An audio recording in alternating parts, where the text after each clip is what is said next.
प्यारे बच्चों, शारीरिक शिक्षा विषय के अंतर्गत एक महत्वपूर्ण चैप्टर आता है जिसकी चर्चा करना आवश्यक है। ड्रग्स एवं डोपिंग।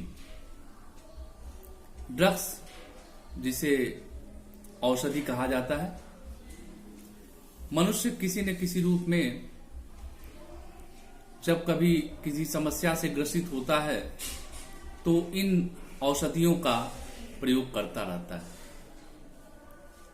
जब उसका उद्देश्य अपने स्वास्थ्य के संवर्धन के लिए हो, कुछ सीमित समय के लिए लिए जाए, तो यही औषधियां जो होती हैं प्रभावकारी होती हैं।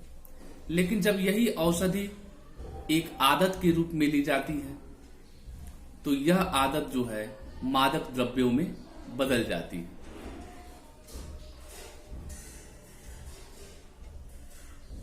विश्व स्वास्थ्य संगठन द्वारा औषधि और मादक द्रव्य यानी औषधि और ड्रग्स में थोड़ा बहुत परिवर्तन, थोड़ा बहुत अंतर बताया गया है कि व्यक्ति कब औषधि के रूप में लेगा और कब जब है एक आदत के रूप में है तो वही औषधि जो है उसके लिए विष के समान हो जाती है। तो विश्व WHO द्वारा जो है जो औषधि की परिभाषा डिफाइन की गई है, जब मनुष्य शरीर क्रिया तंत्र में सुधार लाने की दृष्टि से किसी तत्व या रसायन का प्रयोग करता है तो उसे औषधि कहते हैं।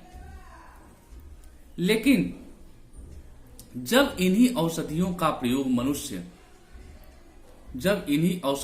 प्रयोग मनुष्य आदत के रूप में करने लगता है तो इसे क्या कहते हैं? मादक द्रव्य कहते हैं।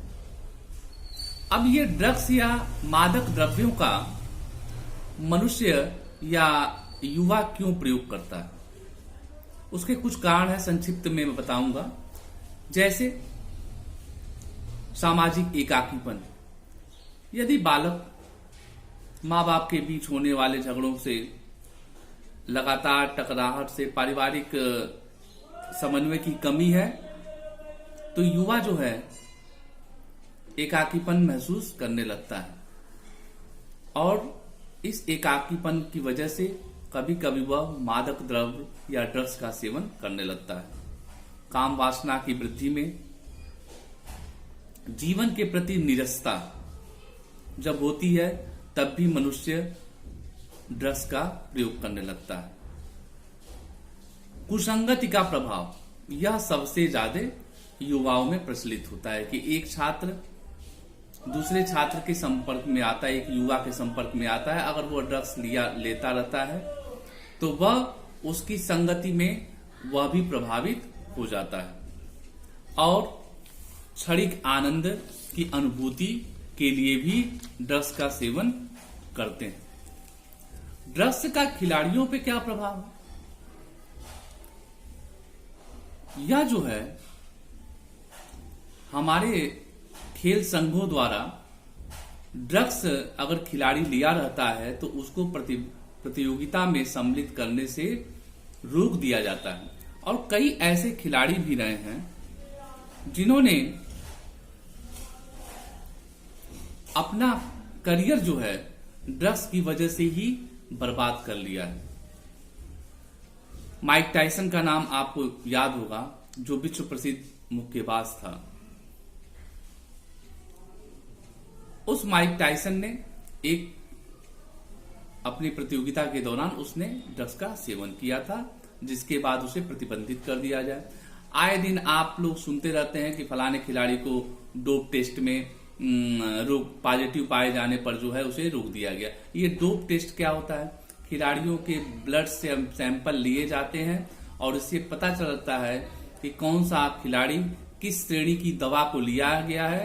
अगर वह खेल संघ द्वारा वह औषधि प्रतिबंधित है तो उस खिलाड़ी को प्रतियोगिता में भाग लेने से मना कर दिया जाता है और तब उसका डोप टेस्ट होता है। अब जो है खिलाड़ियों द्वारा जो सामान्यतः कुछ दवाएं ली जाती हैं जैसे ड्रग्स हो गया, डोप टेस्ट क्या होता है ये हो गया है, कारण क्या हो गया है कि क्यों लेता है व्यक्ति। अब जो है कुछ चयनित दवाएं हैं, जैसे कैफीन है, कोकीन है, मेस्ट्रोलोन है, नारकोटिक्स के रूप में देखा जाए तो मॉर्फिन है, हेरोइन है, कोडीन है। जैसे कोडीन सर्दी जुकाम में हम प्रयोग करते हैं। इसके बाद जो है बी ब्लॉकर के सेवन की दवाएं जो होती हैं, यदि अनिद्रा और अवसाद की स्थिति में मनुष्य रहता है तो बीटा ब्लॉकर दवाओं का प्रयोग करता है।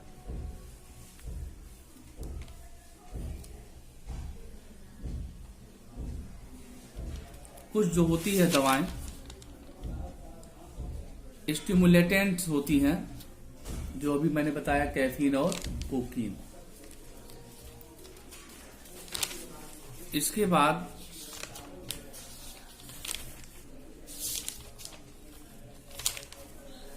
अब बात होती है कि कैसे बचा जाए, ड्रग्स से, मादक द्रव्यों से कैसे बचा जाए। तो इसमें शिक्षण संस्थाओं की प्रमुख भूमिका होती है। ये बच्चों को दुर्व्यसन से रोकने में शिक्षण संस्थाएं जो है महत्वपूर्ण भूमिका अदा कर सकती हैं। जैसे उन्हें योगाभ्यास कराया जाए, फिजिकल एक्टिविटी कराई जाए, एनएसएस, एनसीसी कार्यक्रम, स्काउटिंग इत्यादि के तहत उसको बताया जाए, और बालकों के स्वास्थ्य की नियमित जांच कराई जाए। बालक को हमेशा कुछ न कुछ कार्यों में व्यस्त रखना चाहिए। उसका कहीं न कहीं या तो शिक्षण सामग्री के दौरान उसे वह चीजें दे दी जानी चाहिए कि वह व्यस्त रहे, अथवा उसे खेल के द्वारा फिर उसके अंदर नैतिकता का बीजारोपण करके कि अगर इस तरह का काम करेंगे तो आपका जो है शरीर और स्वास्थ्य सब कुछ समाप्त हो जाएगा। समाज की भूमिका, समाज की भी भूमिका जो है मादक द्रव्यों के सेवन से बचने के लिए एक अहम रोल अदा कर सकती है। जैसे नशीले पदार्थों पर पूर्णतः बिक्री बंद हो जाए। लेकिन क्या ऐसा संभव है?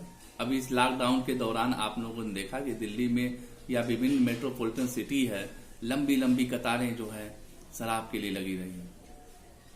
और जैसे नशा मुक्ति रैलियां निकालकर भी हम युवाओं को जो है जागरूक कर सकते हैं। परिवार की भी भूमिका होती है कि परिवार का अगर मुखिया जो है नैतिकवान है, चरित्रवान है, परिवार का जो है माहौल बहुत अच्छा है, उत्तम कोटि का है, तो बालक जो है सामान्यतः जो है नशाखोरी के प्रति जो है आकर्षित नहीं होता है। अब डोपिंग किसे कहते हैं? मादक द्रव्यों के सेवन की विधि को क्या कहते हैं? डोपिंग। यह डोपिंग जो है, अब जैसे मादक द्रव्य यदि हेरोइन का ही ले लिया जाए तो हेरोइन डोपिंग की विधियां क्या क्या हो सकती हैं? एक तो होती है मेन लाइनिंग। मेन लाइनिंग क्या होती है? जब वही हेरोइन जो है नस में सुई लगाकर कर दी जाती है तो मेन लाइनिंग होती है। जीभ पर रखकर होता है, सूंघ कर होता है, और स्किन पोपिंग यानी स्किन को खींचकर उसमें इंजेक्शन लगा देना, इसे स्किन पोपिंग कहते हैं। अब रक्त डोपिंग का प्रभाव क्या होता है? इससे शरीर पे क्या प्रभाव पड़ता है? इसकी शरीर से जो नसें होती हैं वह दुर्बल होती हैं, विकृत हो जाती हैं, और रक्त डोपिंग का सबसे बड़ा जो है लाइलाज रोग है एड्स हो जाता है। एक एड्स का पूरा नाम आप जानते हैं, एक्वायर्ड इम्यूनो डिफिशियंसी सिंड्रोम, और यह एक लाइलाज बीमारी है। सुरक्षा ही, सावधानी ही इसका बचाव है। तो आप लोग इस वीडियो को देख लेंगे और विधिवत इसके नोट्स बना लेंगे जो परीक्षाओं में पूछे जाते हैं आपको। तो इसलिए आज के लिए इतना ही। धन्यवाद।